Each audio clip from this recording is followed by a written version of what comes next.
Selanjutnya adalah kita menentukan nilai sentroid atau titik pusat menjadi titik pusat. Jadi nilai sentroid ini kita pilih atau kita acak ya secara langsung ya dari sampel data yang kita gunakan. Yang keempat, kita menghitung jarak berdasarkan masing-masing sentroid. Yang kelima, kita mengumpulkan data berdasarkan jarak terpendek. Ya. Jadi itulah algoritmanya atau langkah-langkahnya. Oke, kalau rumus yang kita gunakan adalah kita gunakan rumus model Euclidean. Yang dirumuskan sebagai berikut, yaitu DIJ akar dari X1I dikurangi X1J pangkat 2 dan seterusnya. Ya, bisa coba sendiri. Oke, kita masuk ke studi kasus Anda ya. Kita masuk ke studi kasus langsung ya. Jadi perhatikan cara mengerjakannya. Di tabel 91 ini ada nilai mahasiswa. Jumlah datanya hanya 6 ya. Dan jumlah data ini yang 6 ini coba kita kelompokkan mana mahasiswa yang nilainya rata-rata tinggi, mana mahasiswa rata-rata rendah, dan mana mahasiswa yang nilainya rata-rata sedang. Oke, datanya sangat sedikit ini. Cobalah saya suruh Ida Pandiangan, cobalah kamu kelompokkan mana mahasiswa yang nilainya rata-rata tinggi, mana rata-rata sedang, mana rata-rata rendah. Di tabel 9.1. Coba kamu kelompokkan atau clustering Ida Pandiangan. Rata-ratanya, Pak? Ya. Nah, kalau misalnya dia, Pak, lebih besar sama dengan 85 itu termasuk rata-rata yang tinggi, Pak. Oh enggak, yang maksud Terus saya siapa nama mahasiswanya? Kan nama mahasiswanya ada 6 di sini. Oh, Siapa yang menurutmu klaster yang rendah, klaster sedang, dan klaster tinggi? oh. Kalau klaster yang tinggi dia, Pak, si Apriani, Apriana, Pak. Oke, terus Apriana. Aprina. Oh iya, Aprina, Pak. Terus? Kalau yang sedang dia, Pak, Agus ya, Pak. Agus. Terus yang rendah? Kalau yang rendah dia Mianus Laila, Pak. Jadi yang lain Supri, Hutagalu, Jepri sama Ananda, mereka masuk klaster mana jadinya? Kalau Supri tadi dapat termasuk yang sedang. Oke. Kalau Jepri dia yang tinggi. Kalau Nanda dia yang rendah, Pak. Oke. Jadi berarti bisa dibagi dalam 3 klaster ini ya? Bisa, Pak. Oke, bisa. Oke. Jadi yang dikatakan oleh saudari Ida Pandiang ini coba kita buktikan apakah betul atau tidak ya. Data ini sedikit, jadi kemungkinan besar bisa kita mengelompokkannya secara langsung. Tapi kalau misalnya datanya sangat banyak ya tidak bisa seperti ini. Kita harus menggunakan alat bantu. Ya alat bantunya itu ya sebuah sistem. Di mana sistem tersebut di dalamnya ada algoritma Kamis ya. Oke, kita buktikan ya. Kita mengerjakannya mulai dari langkah pertama ya, langkah pertama ya. Langkah pertama adalah kita menentukan jumlah klaster ya. Langkah pertamanya di sini kita menentukan jumlah klaster. Jumlah klaster yang kita butuh adalah 3 ya. Mungkin Anda bertanya, apakah harus 3? Tidak, bisa juga 2. Apakah harus 2? Tidak, bisa 4, bisa. Bisa 5, bisa 6, bisa. Bisa 7 ya, tak bisa. Kenapa nggak bisa? Ya data kita hanya 6. Berarti maksimal kita bagi ke dalam 6 kelompok. Kalau 7 ya nggak bisa. Karena data kita hanya 6 ya. Jadi 6 lah maksimal kita kelompokkan. Tapi di kasus saya ini saya buat 3 klaster aja, yaitu klaster tinggi, sedang, dan rendah. Oke, di data yang 6 ini saya klaster berdasarkan kriterianya. Apalah kriterianya? Nilai PBO-nya, nilai data mininya, dan nilai kalkulus. Itulah kriterianya. Oke, mudah-mudahan langkah pertama dipahami. Langkah kedua ya, langkah kedua yaitu kita menentukan nilai sentroid awal titik pusat dengan 3 rekod data sesuai dengan jumlah atribut kriteria.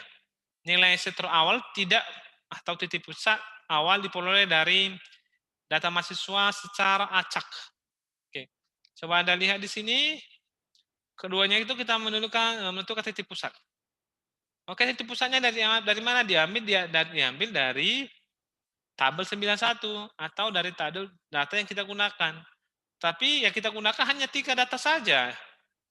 Kenapa 3? Karena klaster yang kita gunakan hanya 3. Kalau misalnya 2 klaster kita bentuk, maka yang ini 2 juga.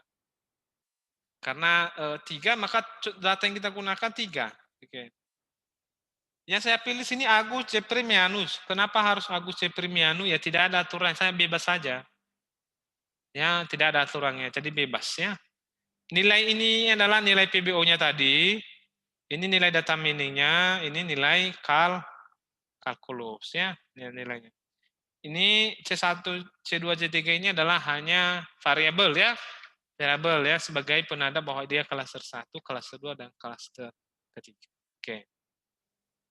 Selanjutnya kita masuk ke ketiga yaitu proses pencarian jarak atau perhitungan jarak. Oke. Jadi perhitungan jaraknya sangat-sangat gampang. Nilai sentroidnya itu mengurangi nilai dari data di tabel 91 atau data awal tabel 91 itu semua nilai-nilainya itu dikurangi dengan nilai sentroid. Tapi mengerjakannya itu adalah per cluster. Jadi cluster berarti C1 kan. C1 ini dia kan nilainya kan. Makanya di sini 76 sampai ke bawah 76 kan. Ini 77. Semua 77 kan.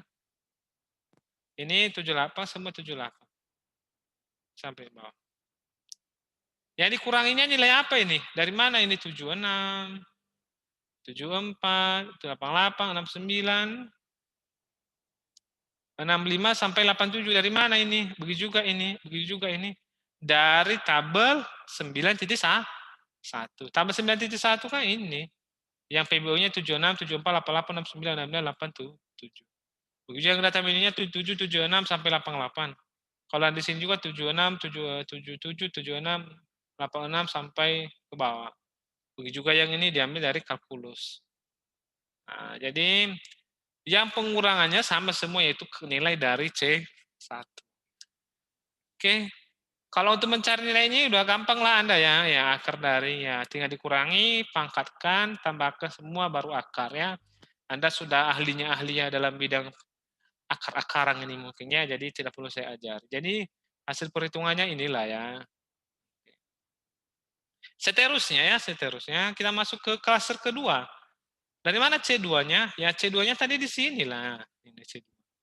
Di mana nilai seterusnya 88, 86, 87. Maka di sini pengurangnya 88, 86, 87 sampai seterusnya 88, 86 semua 87. Nilainya ini tetap sama. Tetap juga diambil dari tabel titik 1 ya.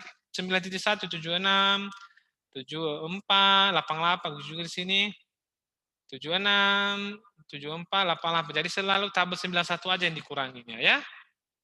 Begitu juga di klaster 3. Berarti klaster 3 kita menggunakan yang C3, 65, 61, 69. Jadi pengurangannya semua 65, 61, 69. Ini sama dengan yang sebelumnya. Oke, mudah-mudahan sama dipahami Bapak Ibu.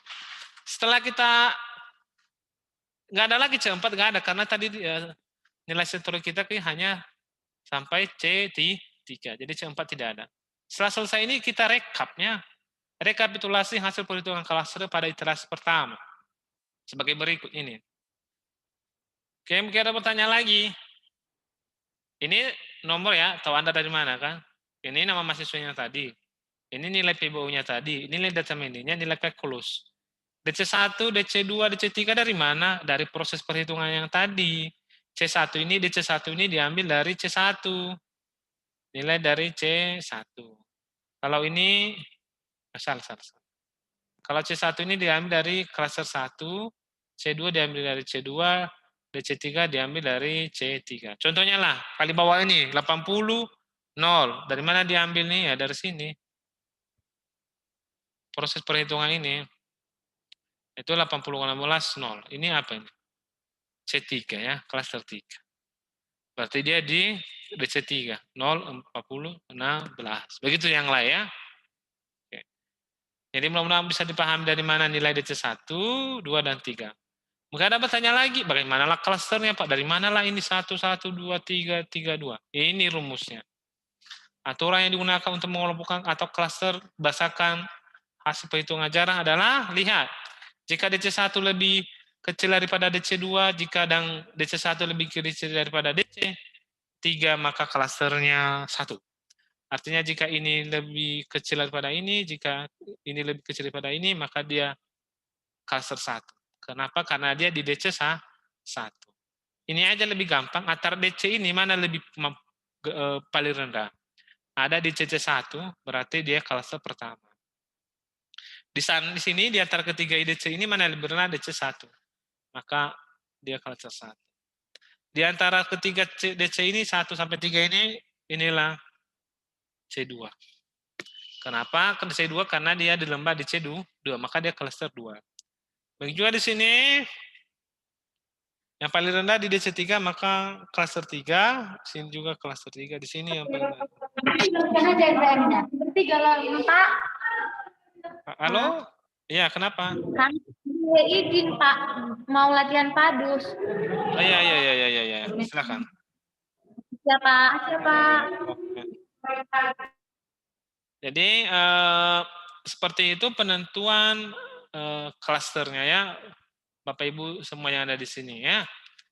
Lanjut ya. Jadi klasternya ini dia ya. Oke. Berarti di kasus ini Agus sama Pramadi satu kelompok atau satu klaster. Jepri sama Aprina satu kelompok. Nanda sama Mianu satu kelompok. Berarti hampir sama yang dikatakan tadi si Ida Pandianga. Betul Ida? Hasilnya macam mana? Mendekat sama yang kamu katakan tadi kan? Sama Pak. Nah, begitu kan. Berarti terbukti algoritmanya kan? Saya membuat set datanya membuktikan algoritmanya. Berarti betul ya. Oke.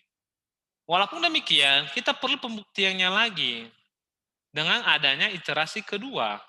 Jadi kalau Anda lihat di modul selanjutnya, ada itu iterasi kedua. Jadi iterasi keduanya ini, coba Anda lihat di sini nih. Proses mengerjakannya juga hampir sama dengan di iterasi sama dengan iterasi pertama. Sama dengan iterasi pertama. Hanya saja berbeda dalam penentuan nilai setroidnya. Pencarian nilai setroid titik pusat awal pada iterasi kedua diperoleh dari nilai rata-rata penjumlahan anggota masing-masing klaster. Setelah itu dibagi dengan jumlah klaster masing-masing klaster. Jadi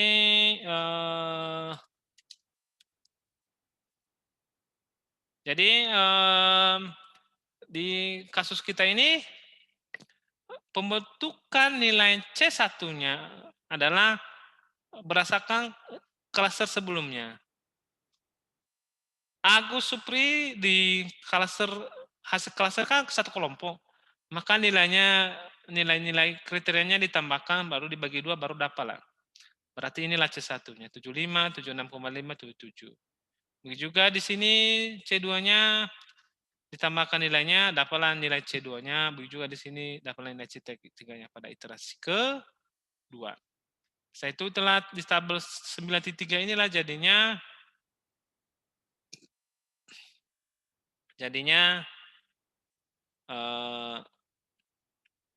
nilai sentroidnya. Itu diperoleh dari sinilah. Nah, ini di sini. Seperti itu ya. Oke. Bagaimana cara mengerjakannya? Sama seperti yang tadi ya. Ini C1 lagi di iterasi kedua ya. Ini iterasi kedua C1. Berarti ini ya. Berarti 75, 76,5, 77. Dan semuanya sama sampai ke bawah ya. Begitu juga di C2-nya, begitu juga di C3-nya. Oke. Dari hasil ini nilai rekapitulasinya dibentuklah klasternya sama seperti yang tadi, maka setelah dibuktikan ternyata Agus sama Supri tetap dalam satu kelompok, dan Jepri sama Aprina tetap dalam satu kelompok, nanda sama minus tetap dalam satu kelompok. Berarti tidak ada perubahan atau pertukaran anggota. Maka selesai. Jadi hasilnya, inilah hasilnya. Klaster 1 itu Agus dan Supri. Klaster 2 Nanda sama Mianus. Klaster 3 Jepri sama Aprina. Jadi itulah algoritma Kamis ya. Mudah-mudahan bisa dipahami dengan baik ya. Oke, kalau ada yang tidak ditanyakan, silakan tidak ditanyakan ya. Oke, saya berikan waktu pada yang tidak bertanya. Oke, silakan bertanya. Siapa tahu ada yang terlalu jelas ya. Deborah CNN. Ada yang mau ditanyakan? Silakan. Gak ada, Pak. Pas. Oke, yang lain ada yang mau ditanyakan? Silakan. Jangan malu-malu. Bilang saja, bilangmu ya.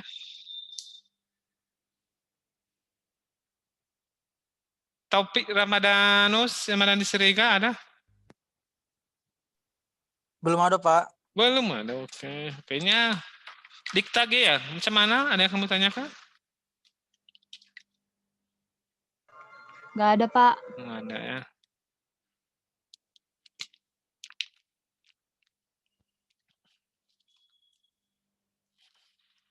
Yang lain ada yang bertanyakan? Silakan. Evil Marta 13 ada bertanyakan? Leni Tampubolon. Oke. Ada yang bertanyakan si Leni? Leni Tampubolon.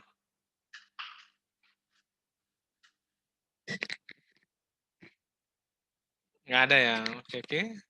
Kayaknya rata-rata paham semuanya ya. Oke, untuk pertemuan selanjutnya kita sebenarnya secara materi kita sudah selesai. Tapi masih ada algoritma-algoritma yang lain yang mesti kita pelajari. Oleh karena itu pada pertemuan kita minggu depan saya akan membagi kelompok, walaupun kita misalnya secara daring, saya akan membagi kelompok nanti untuk mempelajari beberapa algoritma dalam data mining. Kelompoknya nanti mungkin Anda bingung, Pak, bagaimana persentase kalau kami tugas kelompok, Pak? Ada tekniknya, saya bagi kelompok, satu metode. Dan setiap anggota kelompok itu ada tugasnya. Misalnya si Taufik, misalnya Rizky Meliani, Taufik Ramadhani, Sileni Tambolong, satu kelompok misalnya. Maka si Rizky menjelaskan teorinya, Taufik Ramadhani Siregar menjelaskan contoh kasusnya, Leni Tambolong menjelaskan cara kerja algoritmanya. Bagaimana Pak menjelaskannya? Kami nggak terlalu pandai. Caranya adalah pada saat kita presentasi seperti ini, Anda juga presentasi satu persatu ya. Misalnya kelompok Rizky Taufik Leni maju, maka Rizky menjelaskan, setelah itu Taufik menjelaskan, setelah itu Leni menjelaskan. Nah, seperti itu ya. Dan yang lain mendengarkan, yang lain juga nanti setelah itu bertanya. Tidak perlu panjang-panjang nanti kalau menjelaskan, pokoknya ya inti-intinya saja. Makanya nanti kalau misalnya ada tugas kelompok seperti ini, materi-materinya nanti bisa misalnya materinya nanti saya kirim dan Anda pelajari, saya itu jelaskan sama teman-teman Anda. Oke, silakan Anda kalau ada mau tanyakan lagi. Tapi tugasnya minggu depan ya, saya bagi, tidak sekarang ya. Silakan, ada?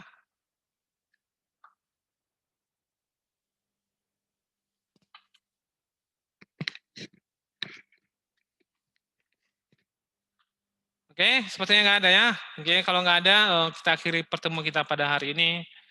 Tetaplah semangat dalam belajar ya. Sekian pertemuan kita, selamat siang. Siang, Pak. Oke, sudah bisa di-review. Pak. Iya, nakal di laptop. Baru dipresentasi kalau sama Kak Inti itu masuk. Bisa sekali. Aduh, capek.